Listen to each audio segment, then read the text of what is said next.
Kami dari kelompok 5 ingin menjelaskan sedikit ini Tegar Priyanto, Suryana Saputra, Wahyudi Utomo, Wahyudin, dan saya sendiri Zahra. Yang pertama di sini ada pengertian bioteknologi, yaitu pemanfaatan makhluk hidup secara utuh maupun bagiannya untuk menghasilkan atau memodifikasi produk yang bermanfaat melalui cara prinsip atau teknologi tertentu. Selanjutnya penggolongan bioteknologi. Bioteknologi konvensional, bioteknologi yang menggunakan makhluk hidup atau mikroorganisme secara langsung. Contoh bioteknologi konvensional: yang pertama yogurt, kedua nata de coco, ketiga tempe, 4 tapai, 5 kecap. Selanjutnya ada bioteknologi modern. Bioteknologi yang menggunakan makhluk hidup atau mikroorganisme secara tidak langsung.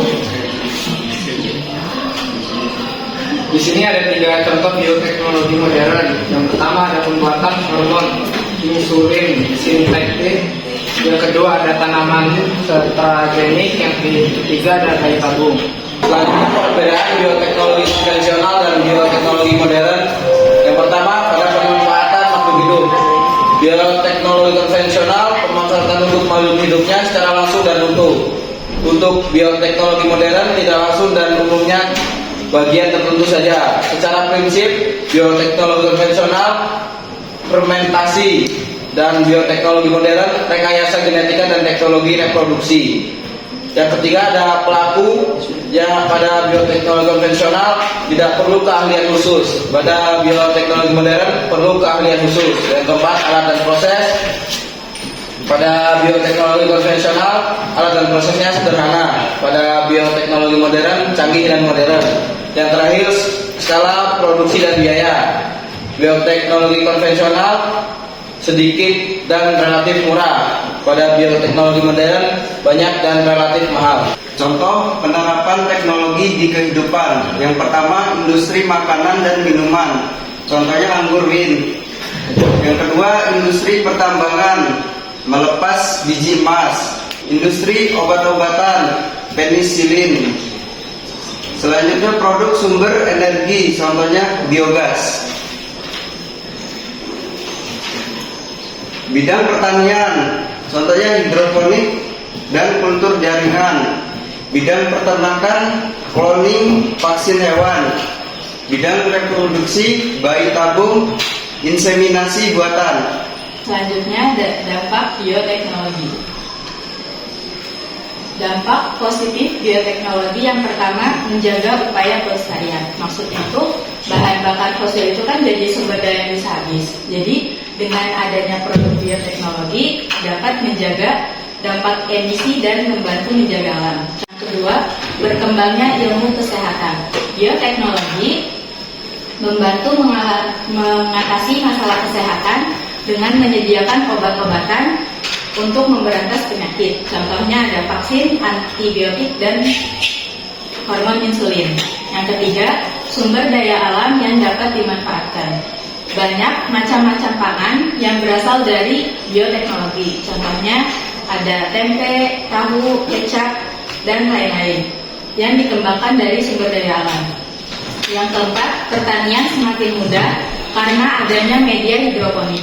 Media hidroponik sendiri itu adalah teknik budidaya tanam tanpa menggunakan media tanam. Contoh media yang digunakan ada kapas, arang sekam, sabut kelapa, dan lain-lain. Selanjutnya, dampak negatif bioteknologi. Yang pertama ada polusi gen. Polusi gen adalah proses pencemaran gen yang terjadi di lingkungan akibat organisme transgenik. Yang kedua, keseimbangan alam terganggu.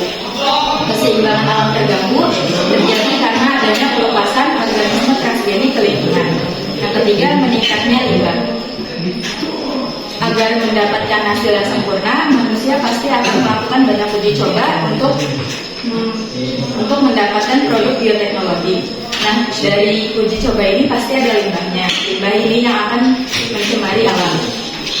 Yang keempat, mengurangi keanekaragaman organisme. Adanya cloning pada tumbuhan dan hewan yang menghasilkan keturunan yang sama akan mengurangi keanekaragaman organisme.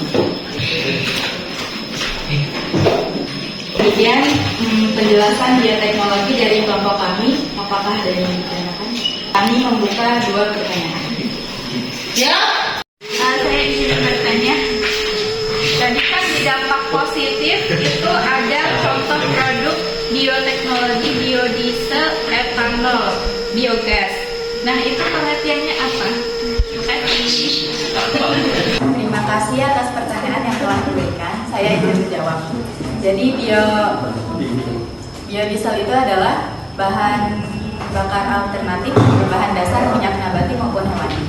Etanol itu bahan bakar pengganti yang dibuat dengan fermentasi bermassa seperti umbi-umbian, jagung atau tebu yang dilanjutkan dengan destilasi.